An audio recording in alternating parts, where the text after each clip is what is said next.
listen and listen very well. Oga has given us 72 hours. That is in Jasper. Ibi wẹ̀rẹ̀ ní kò fowó nu lẹ́yìn. Ìgbà àpàrọ̀ àjà ló tún parọ́. Wọ́n dá padà.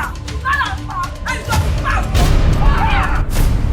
Ẹ̀yin ni IPO kéèsì ọmọ mi.